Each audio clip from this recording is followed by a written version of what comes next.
Se tornando uma unidade de negócio de uma empresa, quais são os pontos de atenção que você, enquanto social, enquanto CEO, presta muita atenção? E qual é o planejamento, qual é o framework que você faz dentro da social para isso dar certo?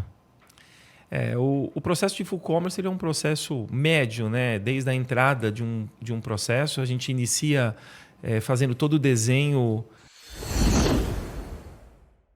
Pessoal do Papo de CEO, bem-vindos a mais um episódio e hoje eu estou com o Ricardo Onofre, CEO da Social Digital Commerce. Seja muito bem-vindo, Ricardo.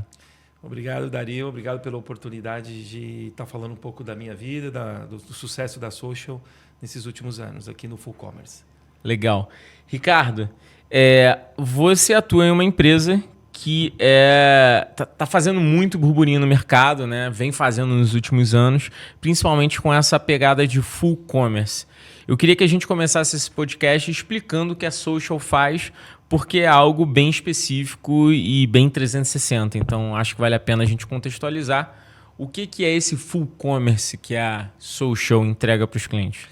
A Social ela tem 4 hubs, né? O hub digital, onde a gente digitaliza através de plataformas a loja online do cliente.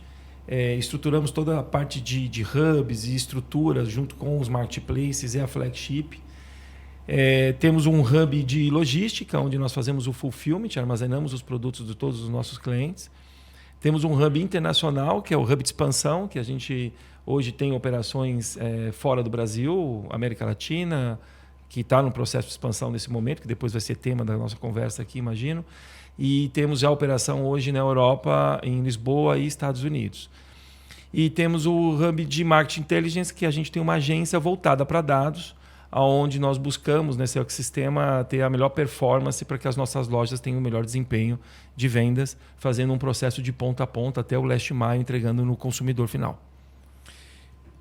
Muito interessante, principalmente porque hoje o que vocês acabam entregando em termos de serviço é 360, é tudo para uma empresa, né? Então, se a gente está falando de um negócio que quer ir para o mundo digital, que quer trabalhar dentro de e-commerce, vocês atendem de ponta a ponta.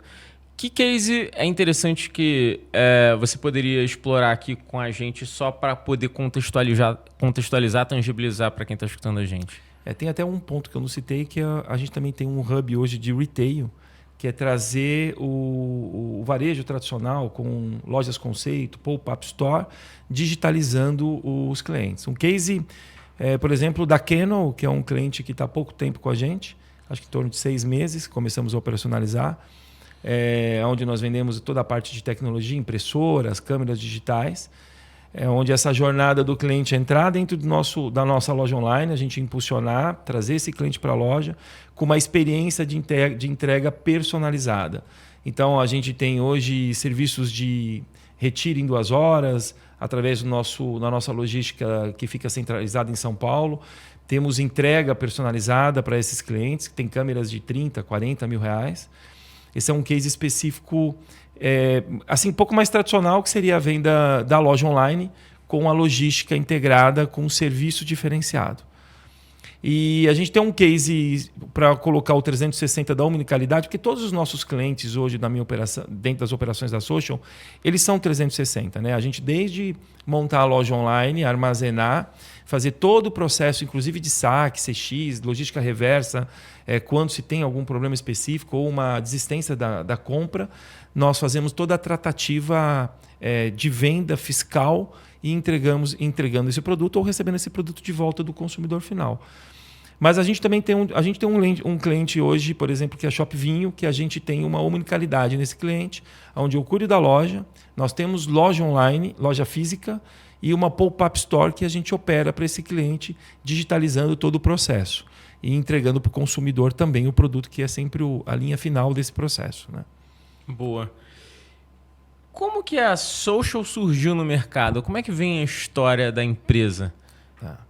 A Social, na verdade, eu estou 25 anos no mercado, eu venho da área de comércio exterior e eu sempre fiz desenvolvimento de produtos internacionais, que até é um novo hub que a gente deve colocar no ar agora nos próximos meses. A gente era um especialista em desenvolvimento de produtos principalmente na Ásia, na Europa, para algumas marcas aqui no Brasil.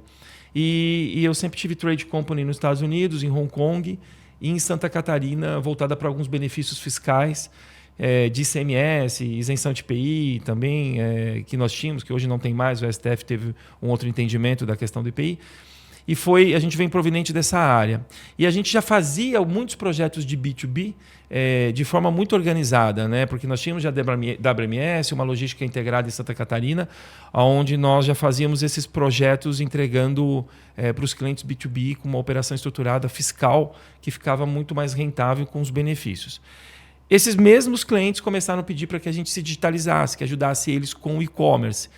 E isso foi de 7 anos para cá. Alguns clientes pediram para que a gente fizesse, a gente olhou para esse mercado e começamos a usar a mesma base de dados que eu já tinha para digitalizar alguns clientes, e as coisas foram tomando uma proporção cada vez maior e a gente chegou onde a gente chegou hoje, né?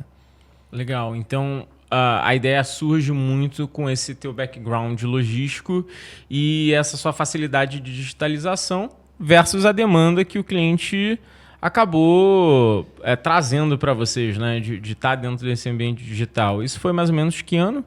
Isso foi 2017. 2017. Mais ou menos. Na verdade, a Social, eu acho que a gente tem alguns diferenciais no e-commerce que fez com que a gente crescesse bastante.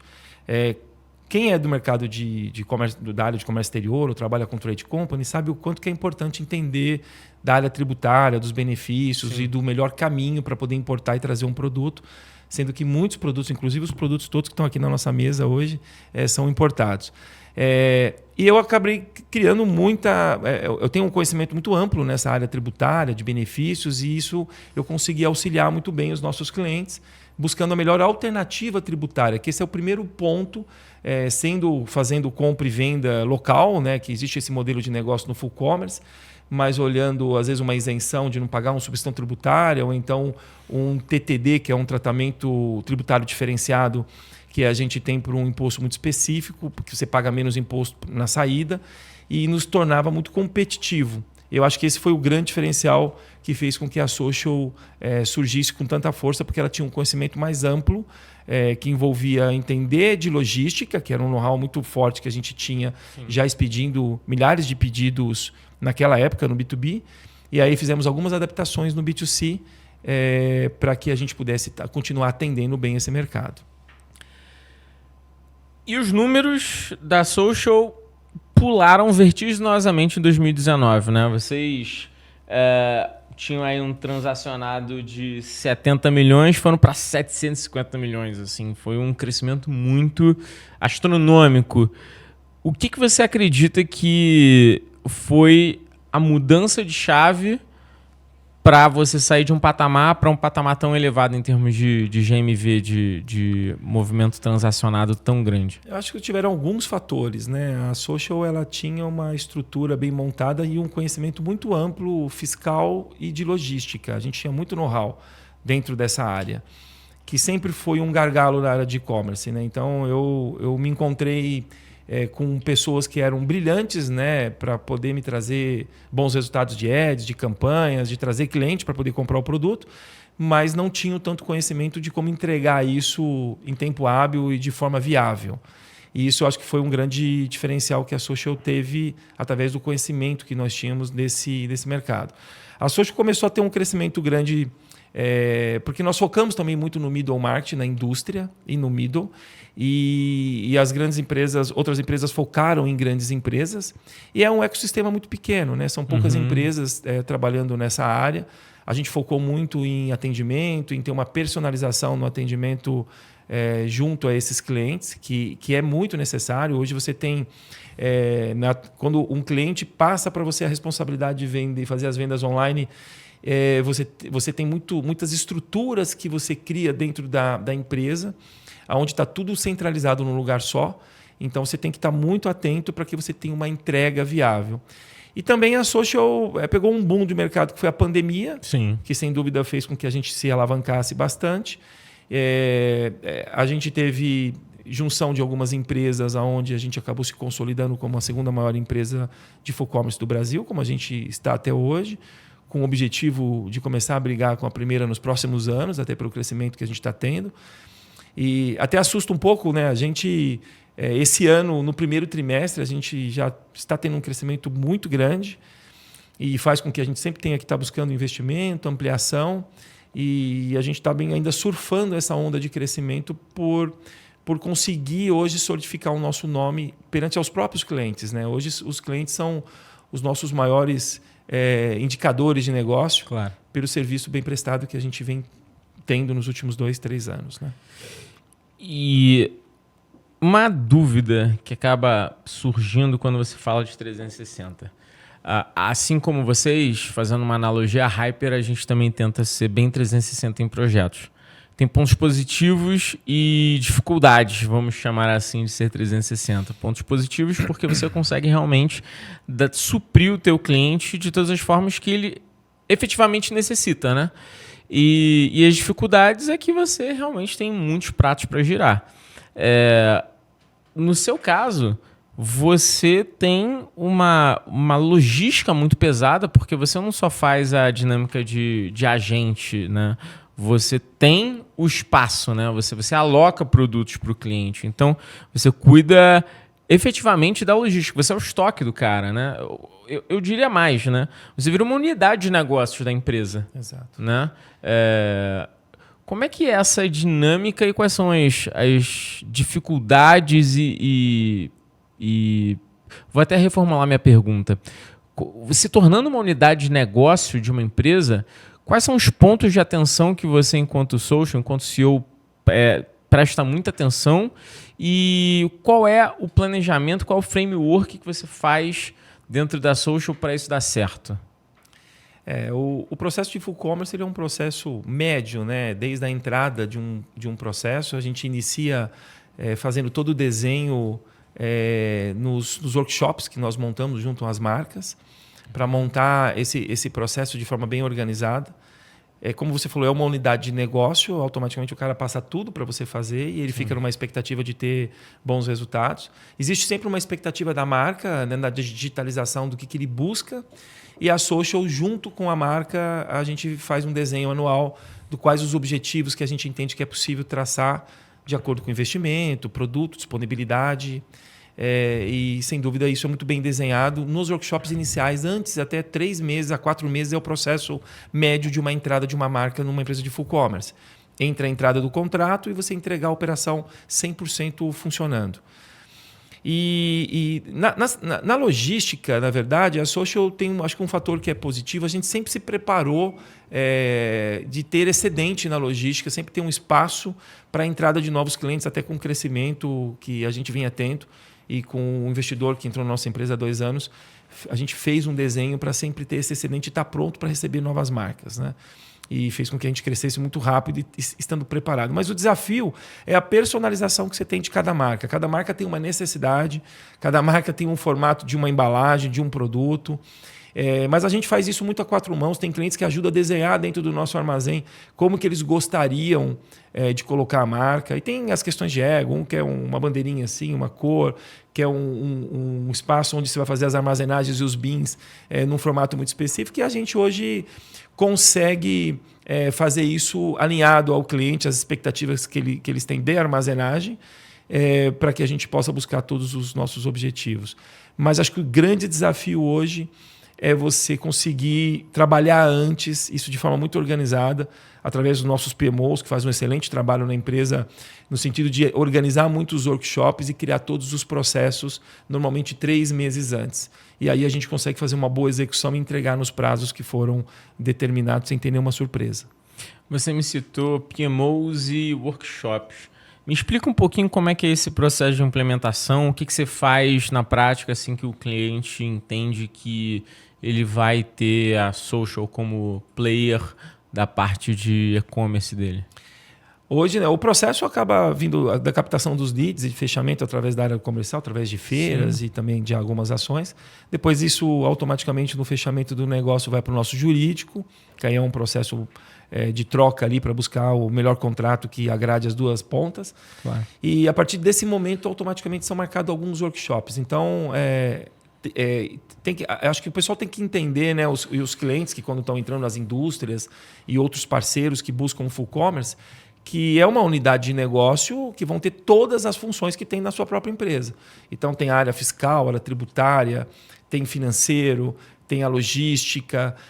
Então a gente tem workshop de todas essas áreas, né? A área de marketing, como que eu vou fazer a prestação de contas e o repasse dos recursos, a área de logística, como que o cliente quer, como que eu vou integrar isso dentro do WMS da empresa, qual vai ser o tempo de expedição, os SLAs, todos são pré-estabelecidos em contrato e o workshop ele é feito por área, né? Então a gente tem gestores de cada área, da área jurídica, da área financeira, fiscal, contábil, logística, da área de CX, que é o saque. Então, esses workshops todos são orquestrados pelo PMO, que existe um gerente de projeto que fica responsável até a entrega final. Depois, passado todos esses workshops, paralelamente vão tendo alguns processos de execução, com a área de tecnologia também, que vai ter um responsável pela implementação de marketplace, pela implementação da loja online do flagship. Então, muitas vezes a gente abre 10, 12 frentes de workshop para que esteja muito claro e organizado qual que é o papel de cada um. E aí a marca vai trocando com a gente informações de descrição, fotos, necessidades, planejamento, para a gente poder executar durante o ano fiscal que foi acordado com a Social. E você me citou a figura do PMO. Você acaba tendo essa figura porque seu processo, acredito eu, é extremamente consultivo, né? Apesar de você ter, talvez, algumas guidelines, você tem que ter adaptação para cada cliente. Exatamente. O ponto do PMO a gente tem alguns PMOs, inclusive, porque é muito personalizado.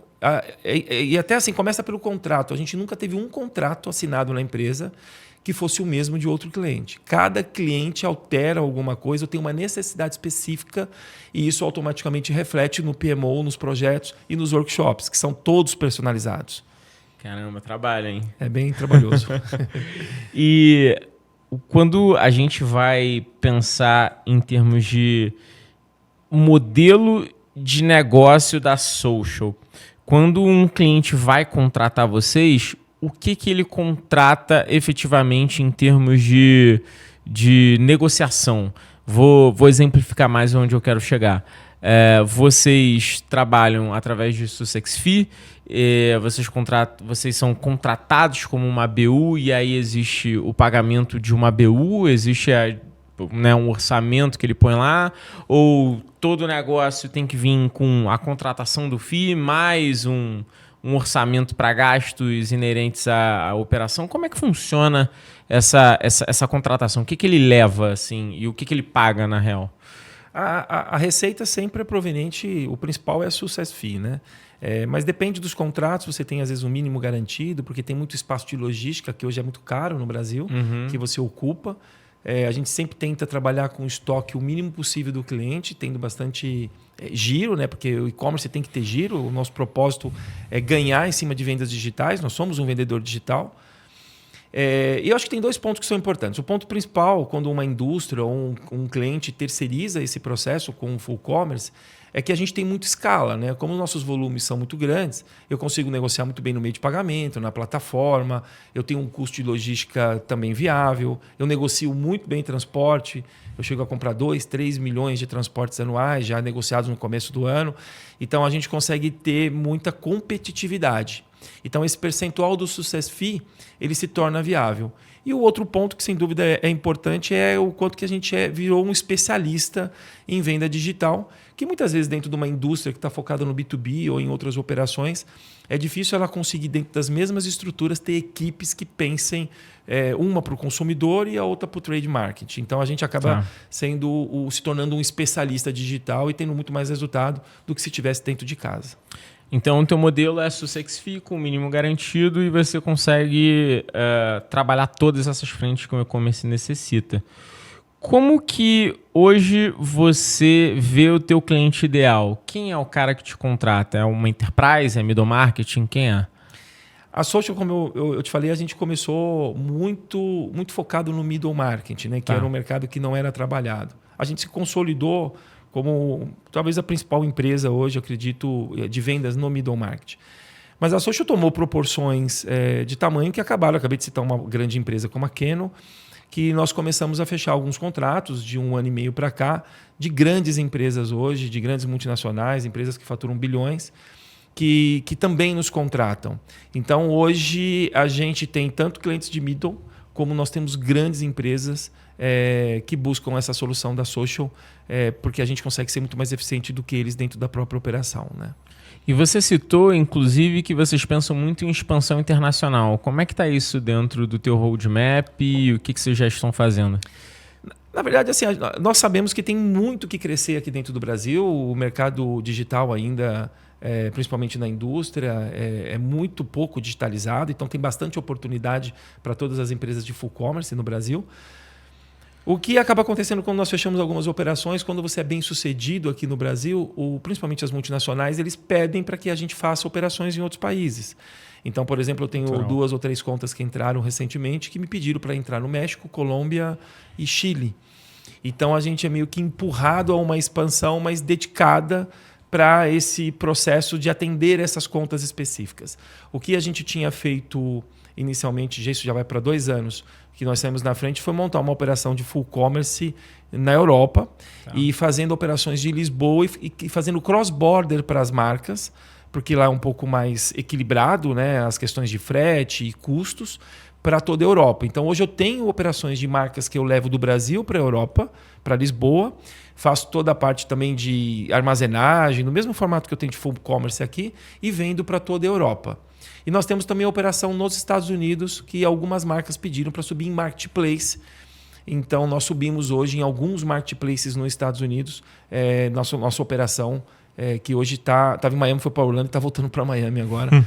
Essa nossa operação, que está indo super bem lá também, vendendo em marketplaces. Então, a gente foi de forma proposital para a Europa por uma oportunidade, que automaticamente alguns clientes pediram para que a gente fosse para os Estados Unidos e também para a América do Sul, em alguns países que eu citei. Então, é uma política de expansão, mas vinculada já a clientes que vão poder sustentar essas operações nesses países específicos que eu citei. Que é a melhor forma de crescimento. Exatamente. Né? É um crescimento sustentável. E falando sobre tecnologia, né? Hoje, tecnologia é a espinha dorsal da social, né? Não tem como vocês operarem sem tecnologia embarcada. O que vocês estão fazendo hoje em termos de investimento em tecnologias? O que a gente pode esperar da social em novas features para o mercado? No ano passado, a social, nos últimos 2 anos, 2 anos mais ou menos, a social investiu muito em BI. Né? A gente focou muito em marketing inteligência. A gente olhou muito para dados, porque são os dados que sempre nos ajudariam a trazer os melhores resultados hoje dentro das flagships que nós operamos. Nós temos uma área de tecnologia hoje, onde a gente tem nós trabalhamos hoje com algumas plataformas. Nós somos agnósticos, trabalhamos com plataformas de mercado, onde nós programamos todas as nossas lojas. Temos alguns hubs parceiros também. E a social tem alguns desenvolvimentos, principalmente com IA, que a gente focou bastante para poder acelerar os nossos processos. A gente investiu bastante em IA esse ano, foi do ano passado para cá, de junho para cá, a gente começamos algumas coisas em ambiente de teste e seguimos nessa linha. A social, ela tem algumas plataformas que nós trabalhamos. A gente tem uma negociação com uma plataforma para poder entrar para dentro da social hoje com uma plataforma proprietária para projetos de B2B, que deve acontecer isso nos próximos meses. E o foco é a gente hoje ter uma plataforma SaaS que funcione bem e que atenda bem esse mercado de B2B, que é o foco que a gente está dando agora para esse próximo ano fiscal, né? E hoje a social tem um plano de crescer, dobrar o tamanho aí, né? Quais são as avenidas de crescimento que você vê para a social para chegar nesse resultado? Acho que o principal, a social, o full commerce, ele requer muito caixa, né? Porque todas as vezes que você fecha um cliente, como eu te falei, você tem um projeto que você coloca no ar 4 meses, você tem que alocar muitos recursos em logística, que envolve toda a estrutura logística, porta-pallet, entre tantas outras coisas, equipamentos, equipe. Como você também tem que ter um back muito bem montado, a área de tecnologia tem que estar preparado para preparar isso. Então, o grande desafio, sem dúvida, é caixa. A Social vem se preparando para uma rodada grande de uma nova captação para o próximo semestre, que a gente deve anunciar agora no próximo semestre, para continuar essa política de expansão. Apesar da gente estar comemorando aí agora o break-even, né, nesse ano, a gente conseguiu o break-even e foi muito importante a gente conseguir chegar nesse momento de muito trabalho, de muito crescimento. Então, todas as vezes que a gente entrava em break-even, a gente fechava muitas contas, tínhamos que fazer novos investimentos. Mas a gente conseguiu, mesmo com os novos investimentos, agora começar a ter um break-even. A gente vem comemorando isso a partir de agora de março, principalmente. Foi o mês que a gente conseguiu entrar no azul e utilizar os próprios recursos e mais essa nova rodada para uma política de expansão, não só na América Latina, como no Brasil também, que é algumas estratégias novas que a gente está criando para continuar atendendo bem o mercado brasileiro, né? Parabéns primeiro, né? Que bom que vocês têm conseguido ter um crescimento sustentável e bem direcionado, que brequivaram. Falando sobre investimentos, como é que foram as últimas rodadas e o que vocês já captaram? Como é que está hoje os números da Social? A gente teve nós tivemos uma rodada há 2 anos atrás, foi a única rodada que a Social teve. A Social já, nessa primeira rodada que nós fizemos, nós já estávamos de um tamanho até que significativo. Isso foi bom para nós também, que valorizou muito esse cheque. Nós tivemos um sócio que entrou, que na verdade é uma family office que entrou com essa captação com a Social, e por um equity de 15%. Ainda hoje a gente tem um grande percentual da empresa. Nós somos em 3 sócios. E agora, nessa segunda rodada, que a gente vai para uma rodada com cheque muito maior para conseguir ter essa política de expansão e o fôlego que a gente precisa para atingir esses objetivos que são bem ousados nos próximos 2, 3 anos, que a gente tem um objetivo de chegar, pelo menos em GMV, em torno de 6 bilhões. A gente tem como alvo, né, nos próximos 3 anos. E de faturamento geral, quanto isso daria? Para 6 bilhões, faturamento em torno de 700, 800 milhões. Foi o que eu imaginei. E hoje, quantas pessoas tem na Social já? A Social já agora, nesses novos clientes que entraram, porque nós temos assim isso é muito rápido, né? Se você olhar dentro do LinkedIn da Social, nós temos crescimentos assim absurdos, né, de um mês para o outro, porque a gente sempre está contratando, e acho que nos últimos 2 anos a gente contrata quase todos os meses. Para você ter uma ideia, eu estou com 215 vagas em aberto agora no processo de contratação. Jesus. Já estão em torno de 600 funcionários, mas a gente deve chegar até o final do ano em torno de 1.000 colaboradores, né? No ritmo que a gente está indo. À medida que você fecha essas contas, a gente aloca muita gente de CX, SAC, onde aumenta muito, e também no pessoal de operação, que é necessário, apesar de ter lá bastante automatização, mas a gente precisa de muita gente ainda pelo fracionado do e-commerce. Bastante gente, hein, Ricardo? Bastante gente. Bastante gente. Como é que você vê a sua gestão relacionada a pessoas, processos, a operação como um todo, num crescimento tão acelerado? O que você mais se preocupa em gerir nesse momento de crescimento tão alavancado? Eu acho... muitas vezes fazer o simples, né, é o que faz você se tornar uma grande empresa. Tem muita gente que me pergunta como que a gente conseguiu crescer tanto, o que a gente fez.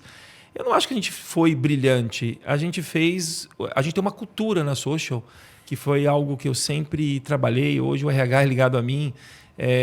Eu nunca abri mão até de qualquer demissão de um funcionário sequer sem entender o porquê, o que a gente pudesse fazer para poder recuperar. Então, nós temos hoje bons benefícios, a gente criou uma cultura muito bacana. Somos uma empresa que não trabalhamos home office.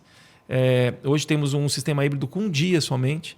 E a gente conseguiu convencer essa equipe de estar trabalhando presencialmente. Fez com que a gente criasse também uma cultura bacana. As pessoas gostam de trabalhar na Social. Nosso turnover é muito baixo. É praticamente inexistente hoje, mas é muito da cultura, sabe? Da cultura do respeito, da diversidade que a gente tem de fato, não de algo para poder colocar para as pessoas verem, né? Isso é uma coisa muito real dentro da nossa empresa, e eu acho que isso reflete muito no atendimento ao cliente, né? Hoje, como eu te falei, como eu tenho lá vários pratos que a gente tem que movimentar, como você citou no início, a gente tem que ter gente muito dedicada, muito focada, ajudando a rodar todos esses pratos sem deixar nada cair. E eu acho que esse é um grande diferencial que a Social teve hoje, principalmente na questão cultural, de ter pessoas que gostam de trabalhar com a gente, que são bem remuneradas, que têm bons benefícios. E a gente hoje tem bons índices de NPS pelo que a gente criou de cultura, principalmente. Boa. Vocês hoje têm como principal canal de aquisição desse tipo de cliente o quê? São feiras, eventos, prospecção direta? Como é que é teu time comercial? Só para entender hoje como é que funciona um crescimento de uma empresa como a de vocês, que vende um projeto muito grande, né? O projeto ele não é pequeno. Então, eu acredito que tua estrutura comercial e tua estrutura de vendas também é algo bom de ser analisado. Sim. Hoje nós temos uma estrutura comercial que não é tão grande, é uma estrutura comercial que nós temos uma área de growth, que é um diferencial que a gente tem no mercado de full commerce. Todo cliente que entra, nós temos uma área de CS que faz o atendimento na área de customer success, né, para o acompanhamento da gestão dos projetos e do que está andando, mas a gente tem uma área de growth que acompanha o cliente, que são pessoas bem preparadas, que estão muito próximas do cliente, entendendo as necessidades, acompanhando, oferecendo novos produtos e serviços. E temos uma área de Hunter, onde nós temos um CSO hoje que cuida de toda essa área comercial. E essa área de Hunter ela faz a captação principalmente através das feiras. E hoje a Social ficou muito conhecida no mercado de full commerce. Sim. E a gente hoje tem um índice muito alto de indicação de clientes. E clientes que nos procuram hoje diretamente no site ou ligando ou buscando o nosso contato por alguma indicação. Então, assim, a gente hoje tem uma tranquilidade hoje na captação de leads que a gente conseguiu alcançar. Mas nós somos mantenedores da E-Commerce Brasil, participamos do evento da Vtex Brasil, da Vtex, por exemplo, Vtex Day, que também é uma plataforma que a gente trabalha e captamos muitos clientes lá. Mas a gente vive esse momento bom de ser a empresa que tem o melhor full commerce, como alguns falam, né, no atendimento, e a gente acabou sendo indicado por muitas empresas. Lógico que a gente não é a perfeição, mas a gente trabalha muito para atender bem os nossos clientes, entendendo tudo que está acontecendo ali com a conta desse cliente no dia a dia. Boa. Ricardo, chegando a 1.000 pessoas no final do ano e sabendo que uma empresa é feita de pessoas, qual o maior desafio de liderar tanta gente? Eu acho que o maior desafio é manter a cultura. É a maior preocupação que eu tenho, que eu acho que foi o diferencial que a Social teve nesses anos, das pessoas assim brigarem pelo cliente, querendo atender bem, querendo entregar o que é Sim. correto. E eu acho que também isso é top-down, muito do CEO, né? De como que ele se posiciona, como é que são os pensamentos dele junto aos colaboradores, junto aos clientes, junto ao compromisso de entregar aquilo que foi combinado. E eu acho que isso a gente conseguiu criar uma cultura bacana e para passar isso para os nossos funcionários. E eu acho que o maior desafio é trazer hoje gestores. A Social, nós éramos pequenos, aí começamos, hoje nós temos vários C-levels, diretores, gerentes, e a gente vem fazendo um trabalho muito forte dentro da empresa, uma preocupação de como que eles vão trabalhar junto com essas equipes, com treinamento, vários treinamentos de assédio moral, assédio sexual, postura. A gente tomou muito cuidado, a gente leva muito a sério e de como que esse pessoal vai lidar com as equipes no dia a dia, até seguindo a cultura que a empresa tem, da gente trazer essas pessoas e ajudar essas pessoas para que elas estejam bem. E isso automaticamente o resultado aumenta, como aumentou muito o resultado da Social. E a gente não fez isso somente para aumentar o resultado. Eu acho que é o papel das empresas, do CEO. Existe um papel social de ajudar os seus colaboradores, seus funcionários a estarem bem, né, com a saúde mental boa. Hoje a gente vê um índice enorme das empresas com dificuldade dos funcionários com a saúde mental. A gente tem que se preocupar com isso. A Social, inclusive, agora a gente está num processo que a gente está implementando nós temos uma área de psicologia interna na empresa só para poder atender, orientar e dar suporte aos nossos, não diagnosticar, Sim. mas para poder ajudar os nossos colaboradores para que eles estejam bem mentalmente, para que eles possam estar felizes fazendo o que eles estão fazendo, ou então ajudar eles a entender o porquê que algo está de errado na cabeça deles. Então a gente tem essa preocupação e vem implementando isso. Já está em processo, tem até uma área que a gente alocou para que essas pessoas possam ser atendidas por esses psicólogos. Né? Nossa, que legal, cara. Muito legal a iniciativa. Normalmente a gente vê muitas empresas já se preocupando com isso, mas não nesse nível, né? De ter ali na empresa uma área para isso. Pô, legal, Exato. Parabéns. Obrigado. Ainda dentro do mundo de e-commerce, o que você vê em termos de perspectiva Brasil desse segmento, desse varejo digital? O que a gente pode esperar para o Brasil nos próximos anos, em termos de tendência, em termos de crescimento? O que você está enxergando aí que a gente pode absorver? A gente tem uma preocupação, né? E eu, como CEO da Social, a gente sempre tem que estar buscando novas alternativas de reinventar o seu próprio negócio, buscar outros caminhos para monetizar, que é um processo que a gente tem várias estratégias sendo traçadas para isso, para esse ano. E a gente vê as movimentações que tiveram, né, das empresas de tech, que tiveram muita dificuldade, e muitas delas são alguns varejistas, que tiveram dificuldade de manter essas estruturas enormes, que se houve o boom, né? Eu acho que depois da pandemia, muitas empresas fizeram muitos investimentos imaginando que isso fosse ser contínuo, né? E o mercado se estabeleceu, eu acho que um tomou o mercado do outro, e eu acho que a gente entra no momento agora de um equilíbrio dos marketplaces. Acredito que a mudança na captação de ads, principalmente, modificou muito o mercado. Então, eu tenho certeza que hoje os marketplaces vão cada vez se tornar o principal canal e vão ter alguns nichos de flagship, mas eu acho que a gente tem que buscar alternativas de vendas, às vezes as vendas convencionais, né? A Social, quando ela começou a trabalhar retail, que é montar loja conceito, pop-up store, a gente faz eventos para os clientes, a gente já vinha olhando para esse viés de buscar uma alternativa. Outra alternativa que a gente também vem desenhando com parceiro é fazer vendas direta. Voltar para os mercados convencionais, mas usando a digitalização a favor. Então, eu acredito que a necessidade que a gente tem é de buscar alternativas hoje de vendas de outros canais de vendas que não sejam os canais que a gente já está acostumado, né? Hoje você tem as flagships, você tem os marketplaces, todo mundo começa a disputar o mesmo local e poucos estão ganhando com isso, né? As margens vão ficando um pouco mais apertadas, as ferramentas são caras para que você mantenha isso de pé. E a Social, como full commerce, ela vem buscando entregar outras alternativas de venda que não sejam somente a alternativa convencional. Eu acho que por isso que a gente focou muito nessa parte de retail, trouxe gente especializada para que a gente possa dar uma alternativa de montar uma pop-up store de um cliente no lançamento de produto num shopping e a gente digitalizar as experiências e trazer esse cara para o digital, não olhando só a omnicanalidade, mas olhando o comportamento, entendendo o que aquela pessoa busca, para a gente conseguir estar muito mais próximo do cliente, entregando serviços distintos. Como uma venda direta, hoje podendo vender produtos de outlet, hoje que as marcas não querem brigar muitas vezes quando ela está numa flagship. E a gente já tem alguns projetos assim hoje rodando que está indo muito bem, que a gente pode vir a expandir também com isso nos próximos meses, né? Interessante você citar esse exemplo, porque no final você busca ser um braço de omnicanalidade, como você mesmo disse, para a empresa. Não só um e-commerce, um full commerce. Na verdade, é comércio mesmo, né? Como a palavra traduzida pode ser feita. Ser um braço para fazer com que o cliente navegue e tenha uma experiência de compra mais interessante. Você já vem olhando para questões offline neste atual momento? Exato. Eu sempre fui da área comercial, muitos anos atrás, né? E a gente acaba sempre vendendo alguma coisa, né, na vida.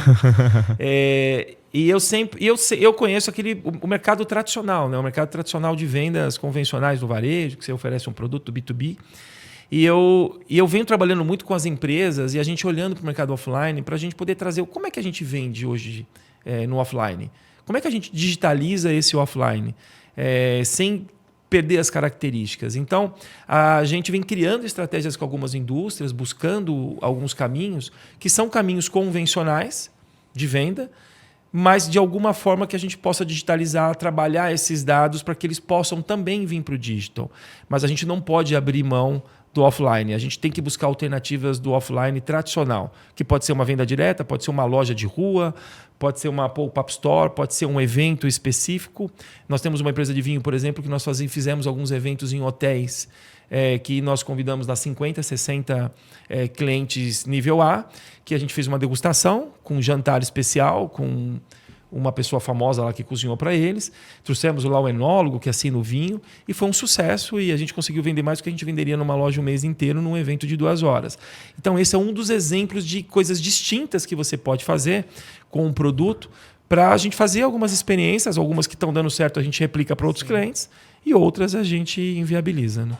E aí você atua quase como um braço de marketing também da empresa, né? Porque, enfim, você vira omnicanalidade total, né? Exato, uma parte do marketing que usa o trade, eles vão fazer alguns eventos, depois transportar o produto, armazenar num hotel que vai fazer um lançamento. Eu vou lá e monto uma loja onde ele quiser. Pode ser uma loja volante, pode ser uma loja fixa. E eu faço toda a parte de tecnologia para entregar a solução de vendas, transportando o produto até o cliente. Então a gente acaba sendo uma extensão da área de marketing. A área de marketing começa a olhar a social como uma empresa que pode trabalhar o trade marketing, que pode trabalhar uma loja, conceito, uma pop-up store, pode cuidar de um evento. Então, isso, sem dúvida, a gente já vem fazendo vários eventos. A gente tem projetos bem legais aí que a gente vai colocar no ar, que os clientes vão ficar sabendo sobre os projetos que deram certo, como que caminharam, e a gente sempre vai estar expondo isso para todos. Ricardo, deixa eu te perguntar uma coisa que eu faço essa pergunta, inclusive, para alguns donos de negócio e sempre mexe muito com a cabeça. Tem uma pessoa no Brasil chamada Flávio Augusto, que fala que a empresa só pode ter 3 caminhos, né? Que é ser sucedida, ser vendida ou ser falida. Levando em consideração que a gente nunca quer a terceira, né? A gente não monta negócios para isso. Pensando em social, você já tem uma visão clara do que você quer para o negócio? É venda, é sucessão, é perpetuidade do negócio, onde a social tem como objetivo de longuíssimo prazo? Óbvio que quando nós montamos a social, nós não somos empresários que... Eu tenho um sócio, né, que é o Diogo, que montou a social junto comigo, nós somos os fundadores da empresa. Quando nós montamos a empresa, nós montamos uma empresa para poder fazer ela seguir, pensando talvez até numa sucessão ou algo assim. Não imaginávamos o tamanho que nós íamos ficar num tempo tão curto, porque a social cresceu muito, sem dúvida, foi nos últimos 3 anos, que ela quase aumentou 5, 6 vezes o tamanho. Então a gente tinha traçado como montar uma empresa e entender esse ecossistema e seguir em frente. As coisas foram tomando uma proporção. A social já teve algumas propostas de compra já há 2 anos atrás. E nesse momento a social vem crescendo muito, vem se valorizando muito, tendo um valuation cada vez maior, estando muito bem posicionada hoje dentro do mercado de full commerce. E, sem dúvida, a gente entende que o caminho natural da nossa empresa hoje é ter uma aquisição, ser vendida, e dependendo desse caminho, caminhando até para um IPO, dependendo de como as coisas vão se conduzir nos próximos 2 anos. Né? Não é que a gente está hoje, literalmente, estamos à venda, mas a gente sempre tem procura, sempre tem gente buscando se aproximar, entender em que momento a social está. Mas a social, sem dúvida, eu acredito que o caminho natural tem uma tendência de ter talvez um sócio estratégico, alguma coisa assim, e ser vendida para esse sócio estratégico. Legal. Isso é muito legal você abordar conosco, porque vejo muitas empresas, e a gente tem muitos empresários que podem estar escutando a gente, que não conseguem ter essa visualização. E é bom ver o nível de maturidade que você acaba trazendo aqui para a conversa sobre os caminhos da empresa. E esse foco, é claro que muitas vezes no início é muito difícil de ser definido, mas em algum momento da jornada ele precisa ser dito e visualizado. Então é muito bom você trazer isso. Entendendo esse caminho que você busca, você, no seu negócio, você faz movimentos para que isso aconteça ou... Cara, isso não é um objetivo que eu ainda passo para a empresa. Vou até melhorar minha pergunta. Quando você olha em termos de objetivos estratégicos, o objetivo geral é venda já ou não? O objetivo hoje que a gente passa em termos de OKR é crescimento e todos os KPIs são indicados para isso, porque a gente sabe que quando a gente está no momento de venda e você já tem tamanho para isso, os KPIs são diferentes dos KPIs quando a gente está crescendo negócio, né? Os KPIs de crescimento para venda são diferentes dos KPIs de crescimento para crescer o negócio, né? Para rentabilidade. Hoje, em qual momento você está e como é que você lida com isso dentro do negócio? Nesses 2 anos, né, foi quando até eu busquei um sócio. Nós não tínhamos nenhum pitch deck montado. A gente não tinha nada e foi numa conversa, né, que a gente teve essa pessoa que entrou, que foi muito bom para nós. nessa alavancagem que a gente teve. A gente achou o sócio certo no momento certo, as coisas caminharam muito bem. Mas a Social começou a se preparar, a gente começou a se preparar ali, né? A gente virou uma empresa de capital, uma SA de capital fechado, que hoje é Social SA. A gente teve a primeira auditoria da Deloitte, a gente já começou a ser auditado. A gente internalizou, a gente já tinha uma boa parte internalizada, a contabilidade, fiscal. Eu tenho tudo interno hoje, até porque a gente tem um certo domínio. A nossa empresa é muito organizada contabilmente. Então, é uma empresa hoje que está muito bem organizada. Isso é bom hoje, pensando já no futuro. Então, a gente veio se preparando, né, com a questão societária, com as organizações que a gente teve de fluxo interno, com o conselho que a gente tem hoje, que nos ajuda também a estar bem organizado para poder preparar. E eu acho que vai ser um caminho natural. Eu acho que a gente está preparado, sem dúvida, hoje, para uma captação ou para uma venda. Até pelo tamanho que a gente toma, Dario. A gente vai tomando um tamanho, a gente não para de crescer. E você vai começando cada vez a tomar mais risco, até pela proporção do seu negócio. Sim. Então, muitas vezes, ter um sócio onde não só venha com dinheiro, mas venha com know-how, venha com outros caminhos, com outra visão, isso pode agregar muito para o nosso negócio, né? Então, eu acho que assim, tanto eu como meu sócio, eu não tenho esse ego, né, de o que vai acontecer comigo agora. Nós não tivemos hoje nenhuma saída, não tivemos nenhum cheque de saída ainda. Eu sempre brinco com o Diogo, a gente ainda continua dono pobre de empresa rica, mas a gente vai mudar essa história. Mas acho que a gente tudo tem um momento. Eu acho que esse final de ano para o próximo ano é um momento muito importante para a Social, que a gente pode estar aberto hoje, mas tudo vai depender de quem é o sócio estratégico ou de quem que quer colocar esse cheque na mesa para que a gente faça essa nova... A gente tem uma intenção de fazer uma nova captação no próximo semestre, a gente está se preparando para isso. Nós temos hoje um advisor que cuida da nossa conta, então a gente está preparado, sim, com a empresa que está nos auxiliando e discutindo até quais são as teses, o que a gente tem diferencial hoje da concorrência, que a gente é bem diferente do meu concorrente hoje. Qual o foco que a Social trouxe para o negócio? A gente trouxe o foco de EBITDA, a gente nunca olhou o fator multiplicador. E isso já há 2 anos a gente vem trabalhando isso, por isso que a gente está tendo resultado agora. Senão talvez isso fosse alongado, né? Olhar só em multiplicação sem olhar lucratividade. Então eu acho que a gente está muito bem organizado, preparado, tem muitas coisas ainda para corrigir e melhorar, para que a gente tenha essa captação inicial, seja através de um VC ou qualquer outro caminho, e por uma possível venda parcial, total. Então, tudo vai depender do que vai acontecer nesse próximo ano e meio, que a gente está em processo de expansão, e vai depender de quem é o parceiro e do que vai ser essa proposta. Boa. Mas o interessante é que você já mostra que vocês estão em expansão, mas já existem esses roadmaps, esses KPIs para se preparar para isso. Ricardo, chegando no final aqui do nosso papo, tá muito legal. Eu sempre termino aqui pedindo para o convidado dar uma dica para o pessoal que está atrás aqui das câmeras, das gravações. E a dica que eu queria pedir para você para empresas que estão querendo entrar no e-commerce de uma forma muito mais interessante, ou empresas que já estão no e-commerce, mas que precisam de fato alavancar os resultados, que dica você, Ricardo, especialista, que já faz isso para diversas empresas aí de renome, você poderia dar para essa pessoa que está escutando a gente? Tem muita gente que sempre me pergunta, né, principalmente as pessoas mais jovens que estão empreendendo, que estão na área de e-commerce, tecnologia, qual é a dica, né, o que a gente fez para poder crescer. Eu acredito muito que a resiliência é uma palavra comum, mas é uma realidade, né? A gente sempre trabalhou muito, nunca desistiu, nunca ficou ouvindo história. Eu sempre fui muito focado.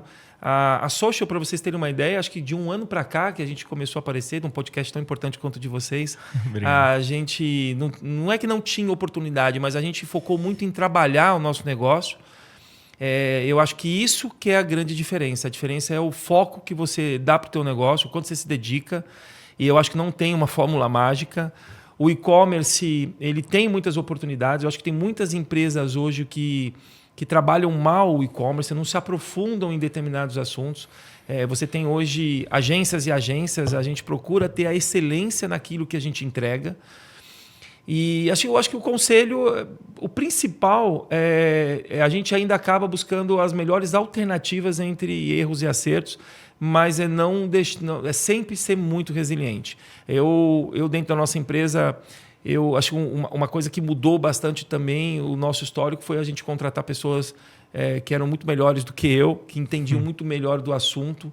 Esse foi o grande diferencial.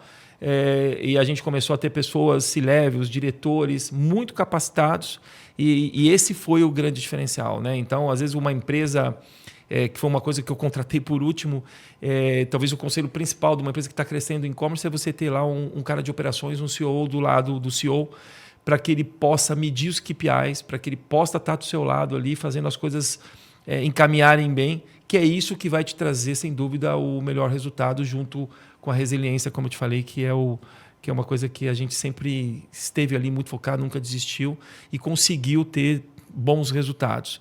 Então, eu não acredito nesse brilhantismo, né, que reinventar a roda, alguém que vai mudar o mundo. Lógico que existem pessoas brilhantes, que são sempre poucas, né? Claro. Mas eu acredito que a gente conseguiu ter alguns pilares na social que se tornaram grandes diferenciais, que é esse que eu te falei da cultura. A gente começou a contratar pessoas, quando a gente tinha recurso, que eram muito melhores do que eu, especialistas dentro das áreas.